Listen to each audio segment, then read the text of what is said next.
Uh, just another terrific basketball game. Incredibly well played offensively by both teams in the second half. Obviously fun to watch, except for the last few seconds. I'm really proud of our players. I thought we gave everything we had. Defensively, we weren't very good in the second half, or as good, I should say. North Carolina kids made some plays too. They made some shots. And they're hard to guard. They got talented guys. But I just hurt for my team. I want my team to have something good happen for them. They 2 good days trying to get ready for this one and poured heart and soul into it and just, came up a play short. So, but credit North Carolina, Hubert and their guys did some nice things and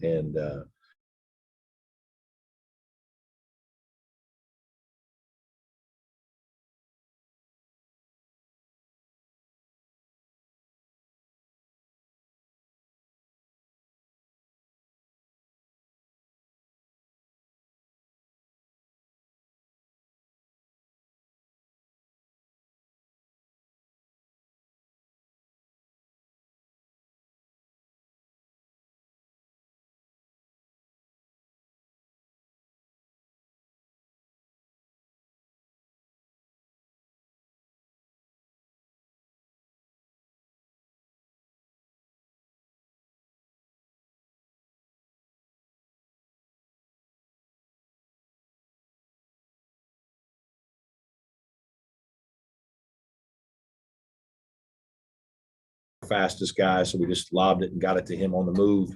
He had the option to go, get me.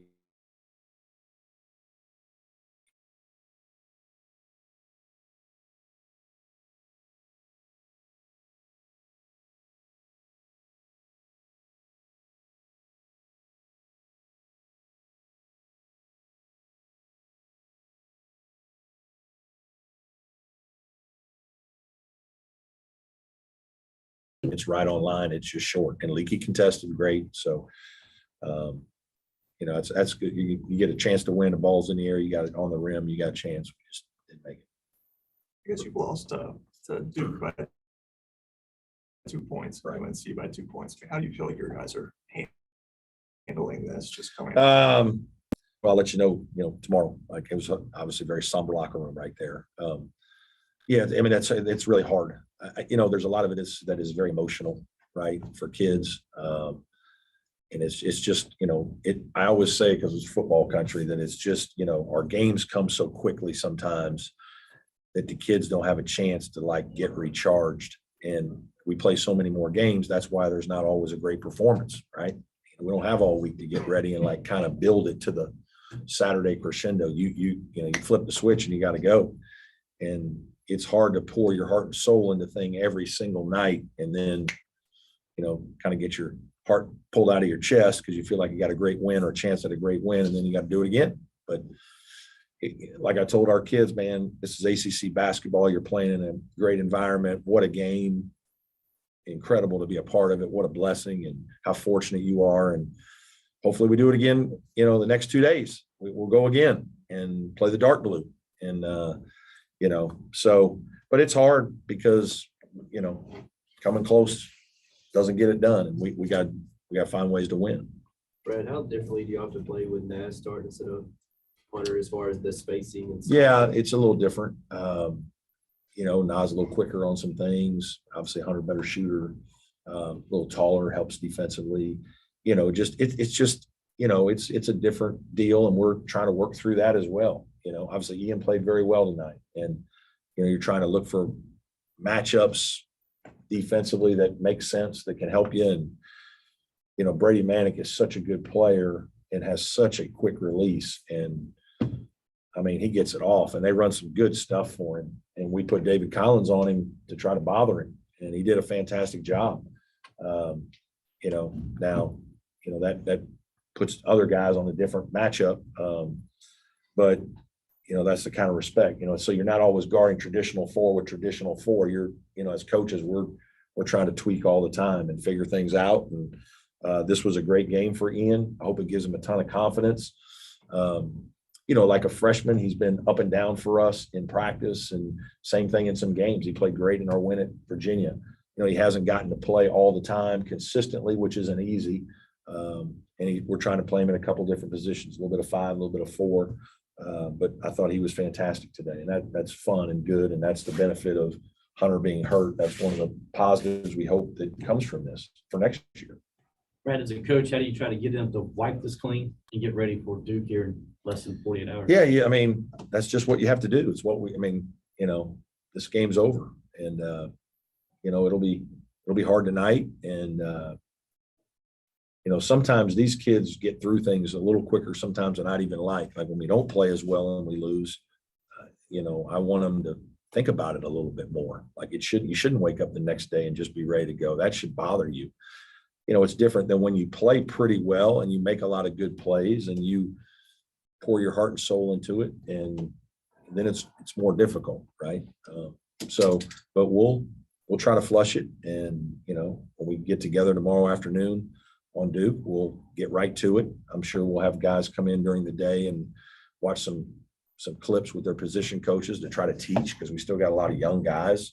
Even PJ, there's all kinds of teaching clips on here that he needs to see. And that's a big part of what we're trying to do is be teachers and get them to understand the game a little better. How much did it hurt him picking up his second foul? It did. He and David both getting in foul trouble is, that hurt us there for a little while. You got both of them, over there, and you're trying to manage it. And, that's part of him learning how to be a great player, because sometimes some of his fouls are the ones that are you don't need to foul in that play. Even if the guy's got you beat, he's going to score. That's all right. Let him, he got you. That time you got to go win the next battle. You can't, that one's over. Now you give it an and one, and it's your second foul. And now there's 7 minutes to go. We need to win the war. And that's part of being a young player. Can you talk about Ian's importance and how it's grown in the last, few weeks? Yeah. He just, we think he's a good player. He's a good athlete. He's got good hands. He can dribble. He can pass. He can shoot.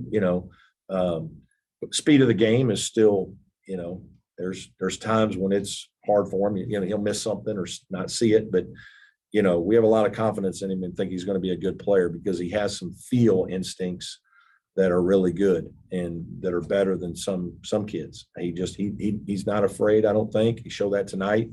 We're really trying to coach him to be more aggressive. We think he's got more in him. He's really a high school center. And so, we're trying to teach him to do more things. Hey, you can shoot the ball. Your stroke is good. You make a lot of 15, 16 footers. Let's stretch that thing out and keep working on it. And so we've done a lot with that. And then hey, you put the ball on the floor, 1 or 2 bounces and make a good play.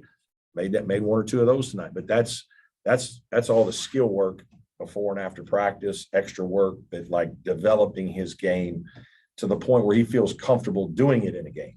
And I think he hasn't played a ton, and because we've had Hunter Tyson and PJ Hall. And so, I'm hopeful that this is one of the great benefits of the injury of Hunter, is that this kid's going to get double-figure minutes every night out now, and, it'll be good for him for next year. I think PJ can help him as far as, hard lessons as a freshman. Yeah, no, absolutely. One of the great things about our program right now is we have tremendous culture. And what I mean is our kids, are about the right things. They do the right things, and they care, and they're coachable, and it's passed down. And Amir Sims mentored, PJ as well as anybody, all of last year. And I told PJ during the recruitment and during his whole freshman year, the best thing that's happening to you, you don't even realize it. Nobody does, except for about me, is that you're playing against an all-conference player every single day. And that guy is talking to you, teaching you, encouraging you, helping you so much that wait till next year, you're going to be ready. You're going to be more ready than you realize you are, because of all the lessons and the care and the TLC that he got from Amir. And, that's part of what's been happening in our program. It gets passed down, and then you're a freshman. Now PJ's doing the same thing with Ben and Ian. And, there's when the players that we have assigned drive your team, right? When the players drive their team, that's when you have a good program, a good culture. When the players are doing, instead of always the coach. And that's where we're at here. We've got players that are invested in driving each other. And that's why the guys that really buy into it are going to be good. Ian's going to be good. When you are able to practice, not this week, probably too much, but when you are able to practice, Ben and Ian have to practice well, don't they? They do. For the whole team. The really hard part for us right now, since Hunter's injury, is PJ's really not practicing. Sometimes 30 minutes the day before a game, but he really did this game or last week with Georgia Tech. And then now you don't have Hunter. Like we're really limited. Like we don't have anybody up. I mean, we have PJ and we have Ian and Ben, and then Nas up there a little bit. We just have so few guys to get quality reps that it's hard right now. I was really concerned coming into the week and into the game today, even because, the last 2 days when we did try to work, it's just, and you can't work the guys too much because they got to play, and so it's completely different than what you're going to see when you play against Duke and North Carolina practice. And so that part's hard, but I thought our kids handled it. Brad, on the, that last play for North Carolina, was PJ on the bench and what was the thought process there? Yeah, we just felt like if they screened, like we felt like they were going to go up and ball screen with PJ's man and then just attack him and take it to him and, get to the rim. It happened a little bit early on a play or two where he kind of got beat off the dribble, or they take it right into him for a foul, or, and so we were going to switch anything and keep guys in front, and they kind of ghosted it. So it's not really a screen. And so then you just got to stay with the ball. And again, I think we were fine if one of our guys just plugged the hole and stayed instead of kind of, worried about his man too much.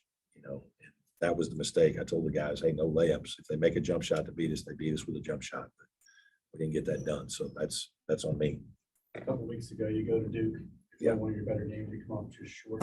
Can some of that carry over into Thursday night? Just the confidence the guys know that they can play. Well, I hope so. I mean, yeah, every game's different, but yeah, I mean, we played an outstanding game at Duke and kids played their hearts out. We had chance to had a lead with 3 minutes to go. And, it'll take another great effort like that. And it's not just your effort. You got to make shots. I think we made 10 threes or something like that. And you have to make basketball plays. Like the great thing about today's game was you had kids on both teams making high-level shots down the stretch under pressure. And North Carolina's kids, give them credit. They're feeling pressure to make a tournament and had a tough loss the other night. And their kids stepped up, made shots. Leaky made a big corner three. Caleb made a couple threes. And made a couple good plays. RJ got in the lane and made a couple. Like they made plays too. Baycoat had a great game. PJ had a great game. Both teams had kids making plays under duress. And, I'm sure the defense on both ends wasn't as good in the second half, but you still got to make the plays. And, you give credit for both kids on both teams being able to do that. That's not always easy to do. Brad, that stretch at the end of the first half, you guys Struggled. Was there anything you could point to offensively? Well, we're a little limited because Ben was out there some, and our package isn't as big with him. And then I thought they just did a couple nice things that, we didn't give ourselves enough space. In hindsight, we could have kept Ben down a little more. Maybe we probably got him up a little bit too much, and that wasn't quite as good. Didn't end up being as good for us. Coach, what has Hunter's headspace been like, and is he still as much of a vocal leader as he was Yes, before? good question. And no, he's been fantastic. He's a home run kid. I mean, he's captain of our team for a reason. He's a guy that's, made himself a player. And, he's right there with us when we lost to Georgia Tech and we bust back in. The guy had he's got his shoulder that's just had surgery and plate put in. And, we get off the bus and there he is waiting on us. That's the kind of kid he is. And he's speaking in huddles and he's at practice and he's trying to get treatments and he's trying to encourage guys in the locker room. I mean, he's just a special young man. And, again, that's part of, it's like when Dante Grantham, about happened the same year or same time of year, right around the beginning of November. Dante Grantham was a big part of our Sweet 16 team and tore his ACL, and he came in and, was a great leader for the rest of the season. And I'm sure Hunter will be the same. When you look back at that Duke game a couple weeks ago, obviously they were missing one of their best players, and now you guys are missing one of your best players. Yeah. Is there anything you can take from that film, or is it just kind Yeah, there'll be some things that we see. I got to go refresh because we've played some games since then, but there'll be some positives from the game, absolutely, that, we'll use to try to emphasize to our players that, you know, hey, this is really good and this is what we got to continue to do to have a chance next time. And there'll be one or two things, hey guys, this was not as good, and we've got to tweak this or we've got to improve this. But absolutely, there's some, you know, both teams will use the film in a way to help teach their players. Any more questions for Coach? Hey, coaches, Trevor on Yep. Zoom. That last play was a well-devised, well-executed play to get a great look for Collins there. Were you surprised that they didn't guard Chase on the inbounds? And did you have a contingency if they did guard him? Were you going to still run that play? Yeah, we had other thoughts and things that go with it. You know, I'm obviously not going to tell you everything that, you know, Right.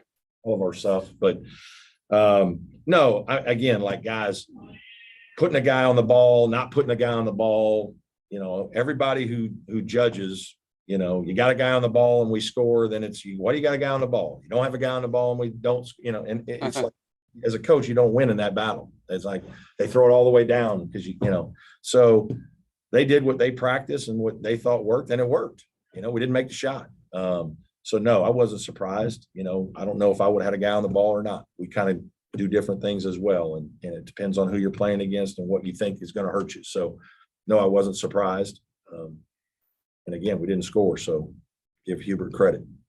And real quick, Nick didn't play in the second half. Is he okay?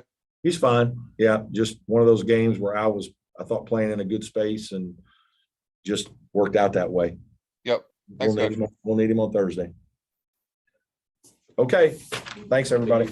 Appreciate that.